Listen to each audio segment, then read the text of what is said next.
and you really must tune in. He's ironic, iconic, maybe bionic. Ladies and gentlemen, introducing a genius. He's a genius.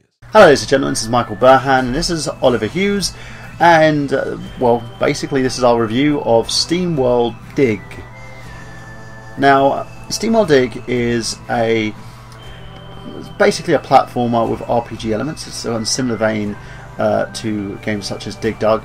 Now, the game itself is a very, very small game. It's one of those where you could probably complete within, say, about 3 to 4 hours, depending if you want to farm or not. Now, the difference between this game and games such as like the new games that you see out now is this game is kind of more retro in a sense. It's based on the hype that retro games are actually getting this year. Games such as like Shovel Knight that rely more on playability and also platforming elements rather than story and structure. The great thing about this is it's one of those that you could it's specifically designed for like portable devices, so to speak, where you could just like pick it up, take it anywhere and play it. And that's what this game did in the 3DS. It got extremely popular that they've ported it to the Wii U. It retains all the elements of the previous game basically. It's has the NPCs that sell you your items and that you can sort of sell and trade with. It has like opening up new stages and expansions on there as well. You've got the level upgrades, and it also retains that kind of flash quality design to this game. Now, what was your opinion on this? What did you find, say, like in terms of the game elements itself? Do you think the mechanics worked? Is there anything that didn't work for you? No, I mean the actual game itself was fluid. Very simplistic storyline. Basically, your robot in the cowboy area. Your uncle owned a mine. Something funny is down the mine. Go find out where it is, and then there's all the puzzles and stuff inside. The puzzles were alright, not too challenging, and the fact that you could reset them by just leaving and entering the area again kind of left no, you've messed up, that's it. Yeah, it kind of took away the challenge in a sense. Yeah, so there's one point where I was trying to work out how to do one of the puzzles. I just exited and entered, I don't know, like 6 times, and then once I worked out how to do it, I was like, okay, do it in like 2 seconds. But yeah, the game's handles well, it's responsive. It feels like a retro game but without the sluggishness that retro games have. And that's the thing, the Swedish company A&M Productions who produced this game, they kind of had that whole nostalgia vein to it, and I've heard that some reviews have actually said that it has that kind of Metroid feel to it. It doesn't. No. It has it's a 2D platformer. Yeah, and pretty that's much. about out, and you can blow up blocks or Yeah. get rid of blocks, and that's about as Metroid as it gets. Yeah, and it's there's nothing in terms of story here, in structure, that the way that the Metroid games are actually based. And you kind of, when you get to say moderate, then you've literally had the game beat. As soon as you're upgraded to a moderate level, you can plow through the game, you can plow through the rocks, you can get as many items as you want, get the more expensive stuff, and just buy.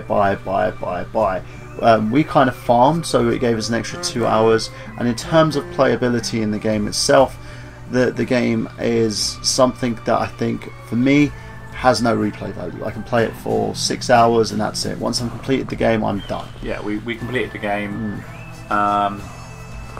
Again, there's no emphasis to play again. So once we got to the end, I think we over-leveled our character, which is silly because there were still upgrades that we didn't get. There was still like quite a lot of upgrades that we didn't get. I'm but surprised. The final boss was a doddle. Yeah, the fun part, I would say, is just get all the upgrades and see if you can just do a one-hit kill. It's one of those good things. If you're a completionist, you probably want to do that, and also plow through the game and see what your record times are. Even if you're a completionist, you'd probably add another, because it got to a point where we get an item finder, so we could have gone out and found all of the gems and stuff. So it's easily doable. Add about an hour onto what we did. Yeah, and that's the thing. The game, it's not a bad game per se, but it's of moderate quality. It's probably the same type of game that you would get if you wanted to complete, say, an NES game or a Super Nintendo game. Yeah. The one thing that I think it lacked was the co-op play. There was no co-op play for this at all. So you can't play 2 players on this. And it's sad because it could have taken advantage of the Wii tablet so that you could actually one person play on the Wii U tablet, the other person play using the TV screen, and that way you both could basically chop and change, and you could see who gets to like certain areas the fastest, or the most money. Yeah, they could be actual co-ops against certain enemies, only beatable by 2 people. Yeah. Certain elements you could basically have in the same vein as games like Battletoads or Double Dragon, that you could basically make co-op fun with it, and it's one of those games that I think sorely needed it, because it would, certain elements, if you expanded upon them in the co-op nature and added the second player in, you could have had a lot of fun with it, and it could have been a very nice like party game. For me, it brought back a lot of nostalgia, but it still wasn't enough to keep me hooked on the game after completion. And the enemies, it was nice. Like, there was one enemy for quite a while, then a second enemy came, and we were all quite excited. Yeah. And then a few more enemies came, and then that was it. They just recycled the same enemies. And there was no boss. There was literally only one boss, and that was the main boss. And there was no challenge to it. Basically, we had no idea what to do. All we know is it was the boss, and it was like, okay, this is how it's. It was very obvious how to defeat him. You smash this, then you hit him. As all bosses are, he has a weakness, and he's left it out. Yeah, and it's a fun thing. Ollie always points out the fact that I'm a casual gamer, and I am a casual gamer. I don't kind of farm and go into dig deeper into games. I'm kind of the guy who likes to pick up the pad, play the game, play it all the way through, and then I put it down and I don't play it again. Yeah, whereas I'm someone who, if there's upgrade, that bugged me that there was still upgrades left. Yeah. But I wasn't willing to go and find every single gem in the map just to get those few extra. And it wasn't even that we had enough money. There was just these extra things like blue orbs that you need to get as well. Yeah. And then you have to go and find them, and it's just tedious to go and find them. There was no fun in it. So I was just like, you know what, let's just try the boss with the levels we got. We might be under leveled, and if we are, then we can.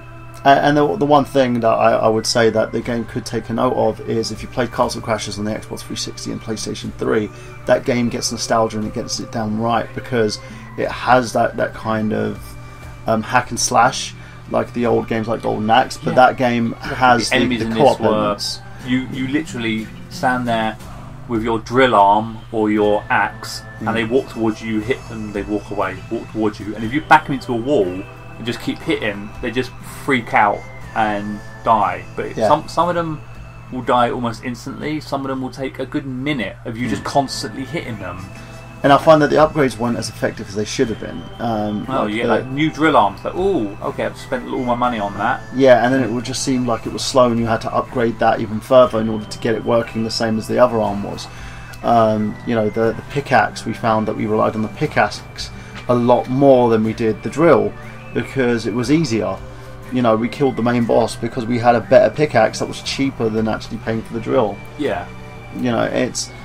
It's stuff like that I find, if you have the ability for co-op, if you have the ability to do something great with games like this, you need to look at the multiplayer functions. You've got to look at things that could keep your game and give it a bit more game time, because I could find myself not only picking it back up if we had a multiplayer function. This is one game that I've played through, I fairly enjoyed, but will never ever touch again, because I could literally breeze through this game in an hour. Yeah. Now I know what to do, what to look for, how to upgrade.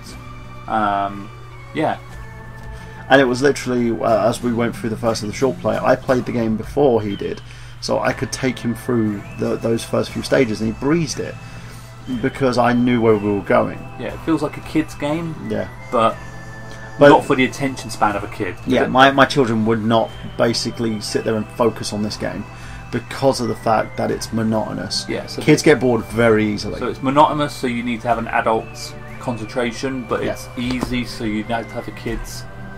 And it holds your hand through the entire game, which is a kind of a bit of a negative on it. But in terms of quality, in terms of look, it's got that very nice Flash animation type look to it, so it looks like a Flash game. Yeah. In terms of character design and story, it's a fairly good story, but nothing that draws my attention. Yeah, I mean, to be honest, the story, like I said, the story was you're for some reason you're in this town. Your uncle's got a mine. Something happened down the mine. You have to go down it. You find out there's a big boss down there after upgrading, and that's it. And then the game ends, and then you walk off into the sunset. So, not a great storyline, but to be honest, and there's no backstory. But to be honest, it doesn't need it. It's, here you are. This is what your task. So it's a single task. Yeah, and that's literally what this game is. The game is a single task of digging. It could be a just quest in another game. dig, then you're at the boss, and that's it. Oh no, you dig. You get right down to the bottom where underneath, like dirt, is there some sort of technology or something? Yeah. But you get right to the bottom and you find where the boss's final layer is. But to access it, you then have to go into old dungeons. So they're reusing the old parts of the game. Just bits that you couldn't reach because you didn't have the upgrades. Which is, I like that you redo the same thing. But the game is very simplistic, very monotonous, and with the RPG elements that could have been expanded on, the gameplay mechanic could have been expanded on a little bit further. You could have basically added new ways for him to plough through the dungeon itself. Like, you didn't just have to rely on the drill arm or the pickaxe. You could have stuff like even upgrade him to the point where he could actually shovel dirt. Because there was a lot of, you can go down or sideways, and you can kind of go you can like attack the thing directly above you. But if you at one point in the game, we actually dug a hole just to the right size where we got stuck. Yeah, and you couldn't jump out of it. We didn't have the upgrades to kind of like super jump out of it or wall jump out of it, so we were stuck, and we were just like, okay, now we've made a hole that we can't get out of. Yeah, and that's the thing. And as I said, we're not saying it's a bad game, because it's not. At the price that it's priced at the moment of $8.99 in the United States, £6.99 here in the UK, it's kind of one of those games that you could purchase fairly cheaply. I believe in the Nintendo eShop at the moment, if you own it on the 3DS, you can buy it for 25% off on the Wii U. I don't know if that's gone or not, but you can actually get it for that price. In terms of expansions, if they have those, it'd be great. But this just seems like one of those games that it feels like an expansion will be just the game again. Yeah, a new boss, a new level. Yeah, in my opinion, there was a lot they could have done with this game, which they didn't, and it's a shame. But in terms of, in general, with the upgrade features, with the way that the game aesthetically looked, and also with the gameplay, the fact that it's actually one of those quick games that you can do on the go, I would, I was say there's a lot of the game that slowed you down. Yeah. Like, for instance, when you go back to town, there's a person that you can sell your stuff to, but that's all you can do. You can sell, and she gives you money for your gems. So then you have to go to a separate shop to buy upgrades, but you only get the basic upgrades, and a new shop opens, and then you get better upgrades from the new shop for some reason, rather than the same guy who get a new stock. And then a third shop opens with the best stuff, and it's just like, it would have been easier if you just used one NPC. One NPC with, because it didn't even bring character to the. They were just like, okay, so now there's a, just added extra NPCs for the point of it. Yeah, but no story behind them. No. They were just it was just a different model. Yeah. It could have been anything. It could have been a three-legged donkey selling to you, and it wouldn't have mattered. Yeah. But the thing is, one shop where you could sell and buy. I love the Western theme, the sounds, the audio from the game, visually stimulating. Yeah. The mechanics worked really well. There was no errors on this game whatsoever. And it's a little bit learning the whole when you start getting certain powers like super jumping and double jumping from a super jump. You had to learn it, but it wouldn't. There was certain learning. Once you get to the point of it, was. Yeah. And that's it. And in terms of the game itself, we'll go now to basically how long we rate the game. I rate this as a 7 out of 10. Reason being, good game, very pleasing. If you want that bit of retro nostalgia, obviously purchase it, and it's at a reasonable price. So it's something that you could use to kind of take away some of that spare time before playing any of the bigger games that you want to like get your hands on. What about you, Ollie? What would you rate it? Well, I before on our quick play, I rated it 6 out of 10, just because it's an average game and the RPG elements kind of pushed it up a little bit. But rethinking now, as a Wii U game, I'd have to give it a 4. It's not as a handheld game, or even on a phone. On a phone, it will get a 7, an 8 maybe. On a handheld console, 6, 7. Yeah. On a console that has to be plugged into the TV, you're talking 4 to 5. It's a below average console game. So. And again, it's one of those you can play quickly if you're looking to basically spend some extra points at the Wii U shop, and also like use some of that premium money that you usually get from Nintendo for purchasing downloads. This would be a great game. Doesn't take up too much space. It's something that you can get through rather quickly, and it won't take too much time for you. So if you're looking for a quick one to play through, this would be it. But I do agree with Ollie. It works so much better as a handheld game, because it's one of those games that you could probably go through quickly at the doctor's office, or while you're on the bus, or if 20 you're minutes traveling. here, 20 minutes there. It's kind of like one of those games like Candy Crush, or like playing Tetris. You had Candy Crush on a full-size screen, you get bored of it very quickly. I think the extended, the way this game could have been extended for console platforms, if you added that co-op, if you added the ability to sort of like play against one another, and some extra features on it as well. Because again, there are games similar to this that has that retro kind of style to it, and I will name drop Castle Crashers. That was done right, because you have these extra elements to offset the fact that the game's just one big, like from A to B. And it can be completed rather quickly. It just felt like, I mean, even the handheld version should have multiplayer, because that's what Nintendo specialises in. Definitely. Nintendo specialises in multiple people playing the same game at as once, party games. Locally. This could have easily been some sort of party game, but again, just fell short of that. It's a single player game, which is the realm of the Xbox and the PlayStation. And I think that's where the game lays in fault as well, because it's you can't have a single player game like this. Nintendo should never ever release single player games, ever. Not just that, it's one of those, if you're having it on a home console, you really need to take in consideration there's more than one person playing that system. Exactly. Or you need some online play. Because again, the other consoles, unless you're talking like JRPGs, you're not ever playing by yourself. Everything has an online feature. And that's pretty much it, guys. So, what do you think? Do you think our review's great? Do you think that we're missing the boat on this game? What do you think of SteamWorld Dig? Do you think that the game has potential? Let us know. Leave a comment below. And as always, like, comment, subscribe, because all your likes and subscriptions helps us out. And just to know as well, we are on Patreon. If you go to patreon.com/nerdgenius and you'd like to donate at least $1 a month, that would help us out. So this has been Michael Burhan, that's Oliver Hughes, and just remember that we've got gameplay. Have you?